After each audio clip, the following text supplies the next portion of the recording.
Hey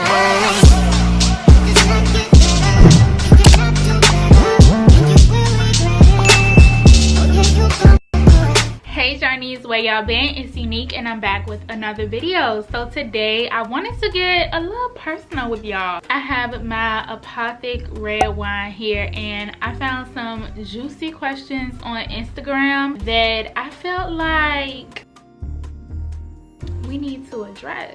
So if y'all are interested in getting personal with me and getting into my life a little bit more beyond the vlogs, then this is definitely going to be the video for you. Now this is a very extensive list, so depending on how this part goes, if y'all want me to do a follow-up video, then definitely let me know.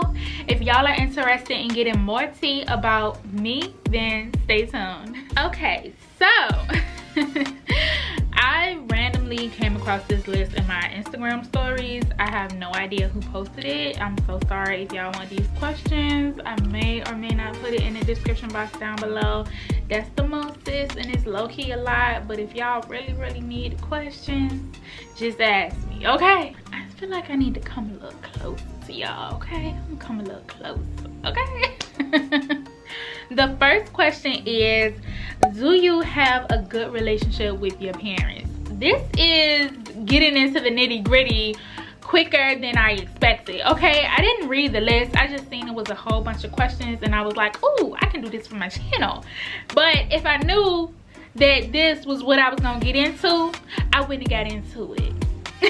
I would say it's about, on my mom's side, I would say it's about 50-50, and then on my dad's side I would say it's about an 80-20 in terms of a good relationship. Y'all, I feel like I need to just continue to work on myself, sort through my shadows, sort through my past traumas, and I feel like the relationship with my parents will improve due to the fact that I'm going within myself to change my heart. I feel like my external world will change. I really don't try to work on it too tough as it relates to my relationship with my parents, because I can be a little distant from them when I feel that it's necessary. I do have a support system that I can go to be able to get guidance and help me through my processing of not only my relationship with my parents, but also my relationships with other people that's important to me who's in my life. If you guys have sticky relationships with your parents, I don't have any backstories or anything like that.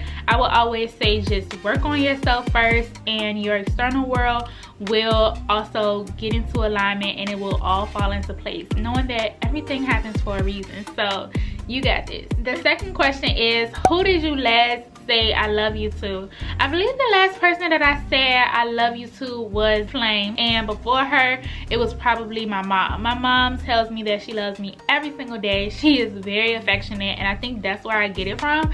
So yeah, it would be a toss-up between Flame or my mom. Number 3, do you regret anything?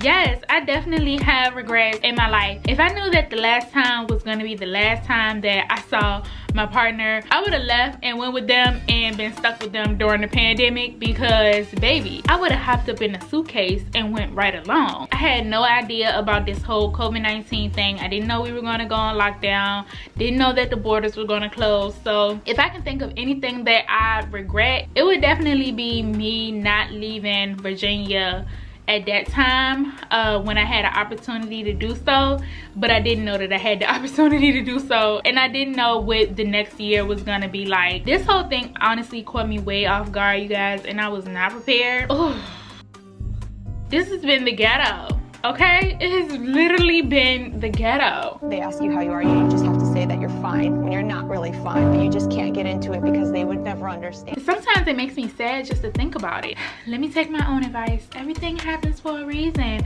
and maybe this was just protecting and allowing us the opportunity and space to be more solid, to have a stronger foundation, to love each other more, to learn each other more in a deep way, rather than just learning and loving out of convenience. If y'all want me to do a more in-depth video about relationships and pandemic times, then definitely let me know in the comment section down below, because baby, I have tons to say. If that's something that y'all want to see, then let me know in the comment section down below, because we can get into it. Okay, I understand why they named this 70 horrible questions, because they're getting all into my business. You're in my business? Don't do that. I should have scanned these before I decided to do this video, but girl, I put my makeup on now. It's no turning back, so we gotta get into it. Number 4, are you I can't even talk. The wine is getting some, y'all, this is not my first glass. This is actually my second glass. So welcome to Unique in this form, okay? If y'all ever wanted to know what I'm like after a glass of wine, then welcome. This is she and she is me. Number 4, are you insecure? Yes, I am securely insecure. I hold on to the insecurities like there's this little person who lives inside of me. She don't pay no rent. She don't buy no food. She don't even comfort me when I'm sad. She not even somebody that I can really call on when the times get tough and rough. You know, she's not a writer, but she lives here and I want her to get the fuck. She antagonizes me, honestly. Like, she really does antagonize me. And I'm trying to think of like what would be the root as to where my insecurities come from, and I honestly believe it came from the separation of my parents. And I know that's probably so cliche for me to say, and a lot of y'all are probably like, oh my gosh, you couldn't think of a better reason, but honestly I think that is the root of it. I actually have a full video on insecurities and all of the insecurities that I've had at some point throughout my journey, so I'll link that in the description box down below. What I can say is, along with the insecurities and attachment issues, they are all linked to the fact that I grew up in a single parent household and my father was absent from my life. And as a child, I really didn't know how to formulate that and articulate it in my mind. I only knew what it was that my mom told me. And my mom never was a person to like talk down on my dad. I know some moms do that towards their kid and like talk bad about them and stuff. She didn't do anything like that. Internally, it made me feel as if I wasn't enough and that I wasn't worthy, because of the simple fact that I didn't grow up in a 2-parent household and I didn't understand, or I wasn't able to be at a capacity to really formulate what was really going on as to why my dad wasn't there. I just felt like, honestly, it was my fault. And so like from that foundation, I feel like it stemmed into a whole lot of other experiences that I had coming up. And I did do a daddy issues video in the past and it's no longer on my channel, but if y'all want me to do an updated one, then definitely let me know.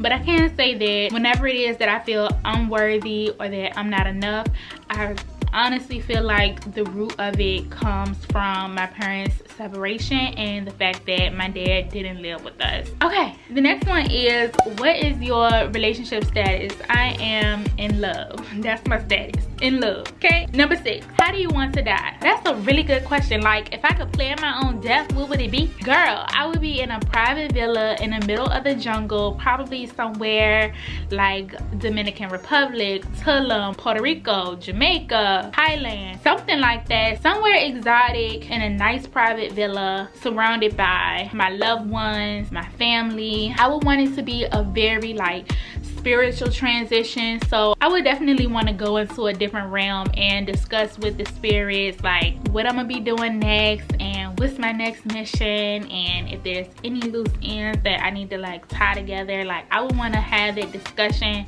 I would want to be surrounded by a lot of people that I met on my journey, like any of my like spiritual soul tribe. Really, I would want them all to be there with me, to be able to just surround me with love and compassion, and we laugh about the good times. And I guess for me, like the ideal situation for me would be to be somewhere that's away from the city, very quiet, but surrounded by my loved ones, those who are near and dear to my heart, those who I consider a part of my soul tribe, as well as presence of the spiritual realm there with me as well. I know that they're always here, but I just want them to like come and get me and we go away together like when I transition. I don't want to necessarily transition alone, and I know they say you come into this world alone, you die alone, but I want to go with my tribe. I'm definitely a believer in alternate realities, reincarnation, spiritual realm, other realms, and other beings that are here with us, surrounding with us. Hopefully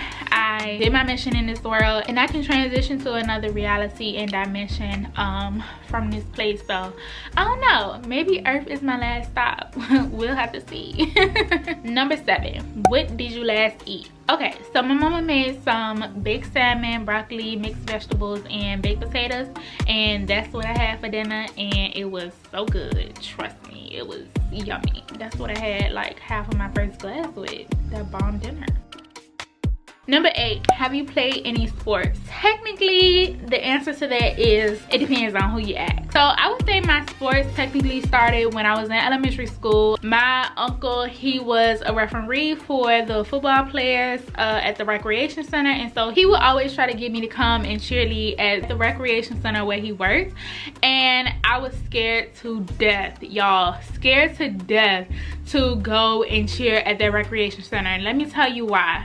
So it was this girl that I went to school with. I cannot remember her name right now, but we're gonna call her Shay Shay. And Shay Shay was probably the biggest bully of Southside, and I don't know if she bullied other people, but she definitely bullied me. From the moment that she saw me, she was like, I don't like you because you think you all that. And I was like, mind you, I came to the city from county schools, so it was already a major adjustment for me, because the dynamic from going to a public county school to going to a private school and then coming over and going to a city public school was a major culture shock for me. I was not prepared. I understood the dynamic of underprivileged, poverty-stricken, majority people of color. Like, I understood what it was like to live with them, but at that time I didn't have to school with them because my mom always found alternative school options for me, and I just went to the better schools. So when I came to the city, it was a major culture shock. Immediately off rip, Shay Shay was like, I don't like you. And so for years I was like, I'm not cheerleading because she cheers on that squad, and I know that if I go cheer down there, she's just gonna bully me the whole time.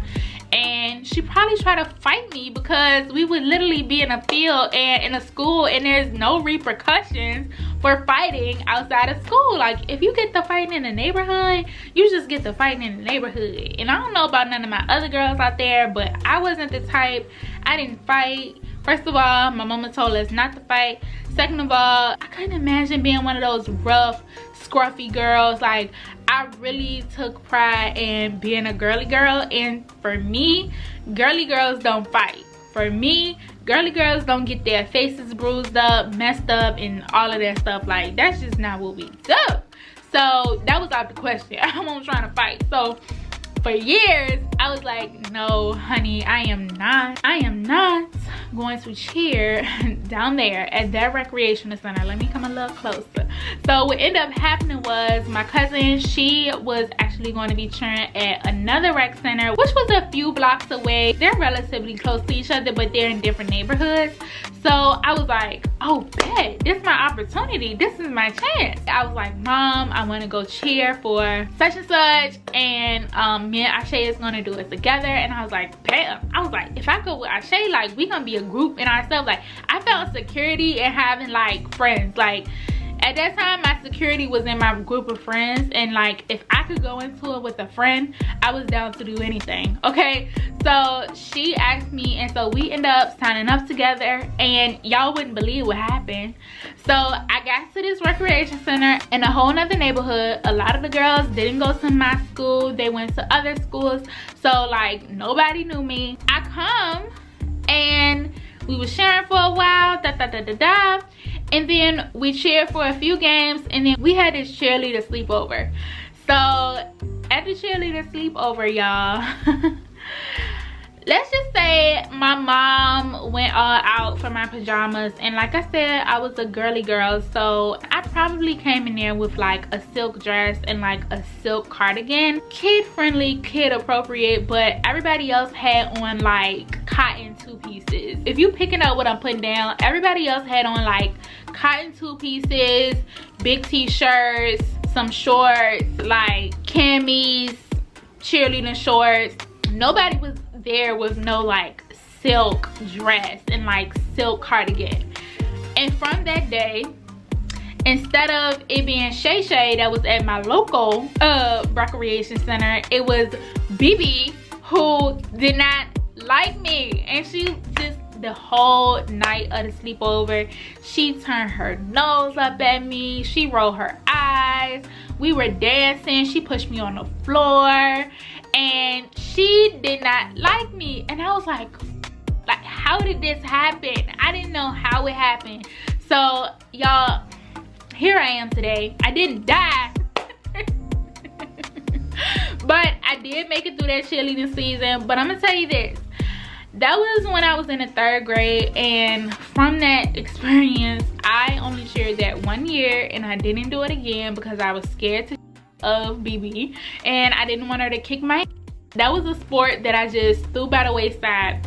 So once I got to middle school, I tried out for cheerleading in the 6th grade. I got cut on the very first rounds because I couldn't dance and I didn't have any rhythm. And I was like, oh my God, this is the worst thing ever. Like, how can I ever be popular in middle school if I don't make the cheerleading squad, right? So that was that. So I was like, okay, I didn't make cheerleading. Let me try for step. Went, tried out for step. I probably didn't get kicked off on the first round, but I definitely didn't make it. So that was 2 sports that I tried in middle school that I didn't make. Being that I didn't make any of the cool quote-unquote sports in middle school, I ended up trying out for track. I tried out for track. I couldn't run to save my life. Didn't make it. Got rejected. After that, I tried softball. Couldn't play softball, couldn't hit, couldn't catch, couldn't run, hence how I didn't make track. So what ended up happening was my 6th grade year, in the spring, I took score for the girls softball team because I sucked so bad that I didn't make it. So yeah, that's like my elementary school, pre-middle school sports experience. If y'all want to hear more about my sports, I have a trajectory from 7th grade to 12th grade that I can share. But all in all, the sport that I played was cheerleading, and I also took score for softball. Even though I didn't play, I was a part of the team, and I was also in the yearbook picture. So there you have it. Number 9, do you bite your nails? Absolutely not. No, never been my cup of tea. Not at all, okay? Number 10, when was your last fight? Okay, so I have never been in a physical fight. People have fought me, but I have never physically put my hands on anybody or fought anybody back. The last time somebody put their hands on me was back in 2016. They put their hands on me, but I didn't fight them back. So I don't know if that would be considered a fight. If I was ever in a fight, it was verbal.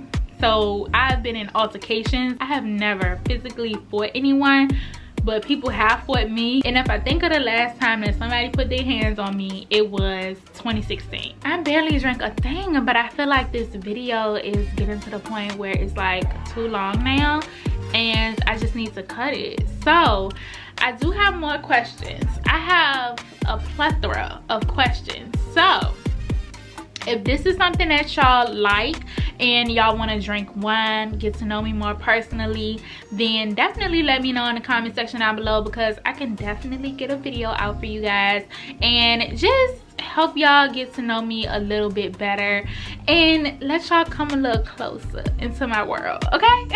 I have so many layers. I am a multi-dimensional being. There's so much to talk about. So if you guys enjoy me doing these questions, then definitely let me know. Thank y'all so much for watching this video. I had fun filming this, just bringing y'all into my world a little bit more. Don't forget to like, comment, and subscribe if you haven't already. I enjoyed doing this video for y'all. Connect with me on my social medias at Uneak Tershai. And if you don't know, I do have a store, so come check out my store. It's at synergyofessence.com, and we are also on social media at Synergy of Essence. Thank y'all so much for watching this video, and I'll see y'all on my next one. Cheers.